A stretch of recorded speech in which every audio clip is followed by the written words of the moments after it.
This is the 2023 Brewtubers Online Brewers Club Yeast Experiment, British Brown Ale. Thanks to our sponsors: Imperial Yeast, 5 Star Chemicals, Yakima Valley Hops, Beer and Wine Hobby Homebrew Store, and Brewers Hardware. Let's get tasting. Hello everyone, Kurt from Fermentation Adventures again, checking in with another beer in the series from the Brewtubers Yeast Experiment. This video going to be focusing or going to be tasting and thinking and sharing thoughts on Burgles Brewing beer. Chris from Burgles Brewing, his beer. He has brewed his with the Lallemand London yeast. Sadly, which I just found out has been discontinued by Lallemand here recently. It looks like they're not going to be making it anymore, which is a little sad for me because I have made my English barley wine recipe, which I've rebrewed a few times. I make it with London, but supposedly I'll have to find something else to brew with right now.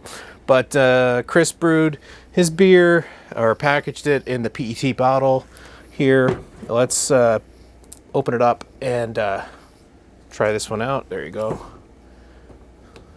Gonna open it up here. Not a lot of details about Chris's beer, or no details I should say. Let's see, I poured out a little bit aggressive. There you go. Getting some nice carbonation from it right now. Yeah, cool. Nice head. A little rocky. It is, actually sticking around a little bit. It's already dissipating, I can see here. Again, the same appearance. It looks very similar to most of the other beers we've tried. For obvious reasons, it's the same malt bill and whatnot. Clarity looks to be pretty good for Chris's beer. Wouldn't say it's necessarily brilliant, but it is nice and fairly clear for a brown ale. Again, and the foam stand has gone. I'm not really getting any lacing from the beer itself. Again, the same ivory off-white head here. All right, so now if I try to smell, get the aroma. Oh, wow. That's interesting. After trying so many of these beers so far, again, I'm trying them over a few days here in recent or successive order. There's something about Chris's that smells a little different, and it's the first thing that's jumping right out is the aroma I'm getting from his. Again, the first note I'm not getting that similar kind of again, I kept calling it a burnt kind of a browned sugar, let's say, a white sugar that's been browned from heat, a little bit of a Maillard reaction that I'm kind of calling it. But his is, what is that? Again, I don't want to say it's a smokiness. I think it's, it's not really a smokiness. What is that? I don't know. I'll have to think on this a little bit. Again, I'm not really getting that really rich toasty note I've gotten from a lot of the beers. I'm not getting any chocolate. Let me put it here. Let me try to get the bottom of the bottle warm up and smell in the bottle. Yeah, see.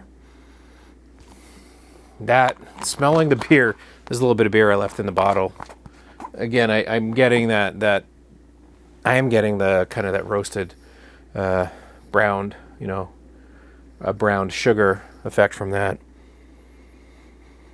Here, yeah, okay, now I get it now, interestingly enough, after swirling up again. Again, I'd say, I'm saying ashy, and I think I've hit on it now. Why I'm straying to ashy is because there's like a woodiness coming from this. And again, it's not really a burnt wood. Maybe that's why I was thinking with some of the somewhat subtle roasted malt in here, because there is, there's the double roasted crystal is in here. Maybe that's where that little roasted note, which again is not coming off like an overt roastiness, and with the wood, maybe that was probably what was making me think of kind of like a smoked effect, but it's definitely not a smoked effect. Yeah, I definitely want to say woodiness, and which might be coming from the hops, which, again, I'm making a lot of assumptions based on knowing what's in the recipe and the hop types. And some people say, Fuggles, I believe, is quite woody. Yeah, I don't really think that's it, but that was the first note I got. And again, it's kind of still kicking around in the background a little bit there for me. And some more of the toastiness. Again, I'm smelling a little bit of a, just a generic fermentation ester from Chris's beer here as well, which I didn't get in most of the other ones. Okay. All right, let me finally taste this.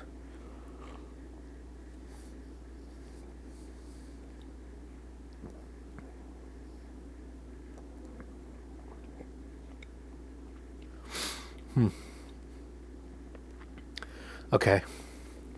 Again, that same flavor that I'm getting that in the finish, and it is dry finishing. Chris's is finishing actually fairly dry for me as well. Actually, very very dry. I don't know.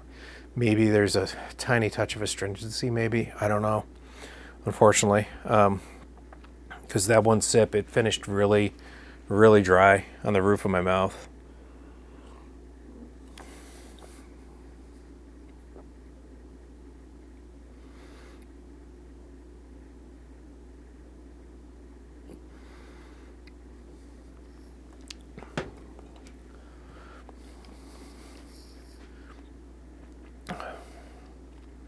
Yeah, I'm getting.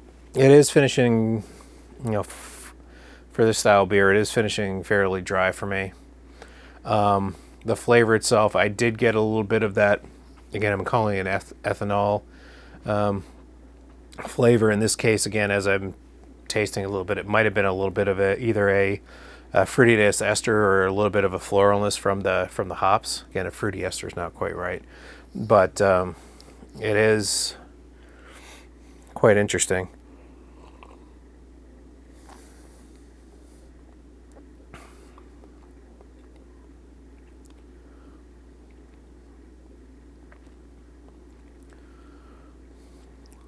Yeah, there's definitely, what I would consider a little bit of a ethanol alcohol flavor in there.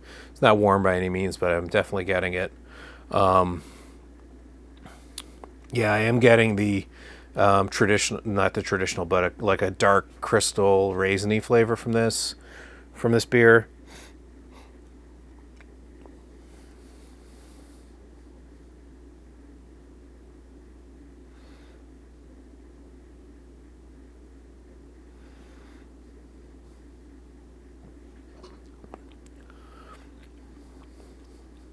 Yeah, and there's definitely like a fruity ester in there, or at least a fruitiness of the ester that's probably combining a bit with the crystal malt that's making me think raisiny, like a raisiny kind of like, again, not that I've eaten much or any fruitcake, but kind of like a Christmas fruitcake littleness is coming in there with some raisiny and some like toasted or dark malt flavors kicking through. Again, I do get a little bit of the alcoholness on the finish. Again, I wouldn't say the beer is astringent, but it is drying a bit on my mouth for, again, this type of beer. The mouthfeel is, I'd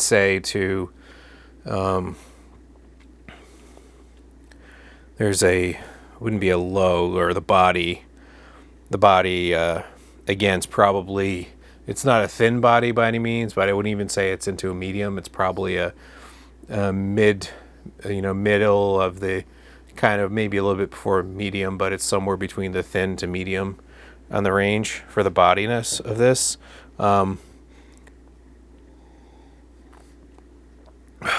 Again, very drinkable. you know, I do get a little bit of a, it's interesting, you know, taking a sip, I get some, you know, nice flavor where that kind of like that fruitiness, that dark fruit comes in, and it kind of, for me, goes a little kind of like watery, and then I get, you know, this nice finish. So there's almost like a point where the flavors drop off before they kick in when I'm finishing the sip again. So, I mean, overall, it's a good beer. I have no problem, no qualms drinking this.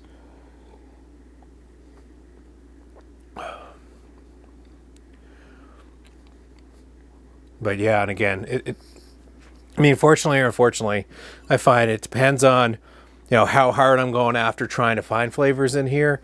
If I'm just sitting here and just drinking the beer and kind of drinking it for what it is, it's almost more enjoyable. You know, if I just take a nice big gulp. Yeah, again, a lot of the little nitpicks I was making about it before, it's a little dry and all this, it's like gone. It's a fine, tasty beer. Again, if I'm trying to pick out what the yeast contributed to this, it really seemed, again, some of the aromas that I'm picking out, I'm almost considering, you know, some of the hop characteristic for the British hops are kind of being presented or being brought to the fore a little bit better with this yeast instead of the typical malty notes. You know, like I said, I definitely got it like a woody note on the nose that was something I haven't really smelled in any of the other beers, which again I would assume is from the Fuggle hops potentially. But yeah, the Fuggle hops are definitely, I assume it's the Fuggle that's coming through, which is interesting, and it makes the beer really interesting and unique to me, at least. The overall malt presentation in Chris's beer is it's nice. It's probably not as good as some of the other examples. You know, like I said, Billy's is probably still right at the top for this yeast. I mean, it is being discontinued, and if I'm rebrewing this recipe, I don't know if I'd really want to use the London yeast anyhow. But you know, the beer is good. You know, all the beers have been good so far. Just some have been a bit more enjoyable than others. So if I get back to where we are rankings wise, Chris is at this point. I do think the WLP and Gamdude Billy's beer is number one. Again, I still keep mine with the Y Yeast West Yorkshire Ale at number two. Again, I'm taking it right off a keg. I haven't shipped that beer around, so I'm probably a little biased about that. I think Brookside's beer is number three, and I hope I'm not changing up orders because I didn't write this down anywhere. And then I'd say I like, I think I liked Wreck's beer because Wrecked previously was 4. No, actually, let me take that back. I like the Chris's beer, the Burgles beer, number 4, with the Lallemand London. Then it was Matt's beer, Wrecked Brewing's beer, Wrecked Brewery's beer, the Bedford strain from White Labs, and then put the Windsor last with Brewmaster Jerry's beer. At this point, it's still last at number 6. I think that's where we are right now. And yeah, so let me wrap up there. Thanks again to all the sponsors. Let me count the fingers to make sure I get them all in. Beer Wine Hobby, 5 Star Chemicals, Brewers Hardware, Imperial Yeast, and Yakima Valley Hops. Big thanks to all of those. Again, the obligatory, please subscribe to my channel, like this video. If you think this is something that you're enjoying, I might do more of it. If I get some sort of positive feedback that people are liking how I'm tasting beers in general, maybe I'll do more.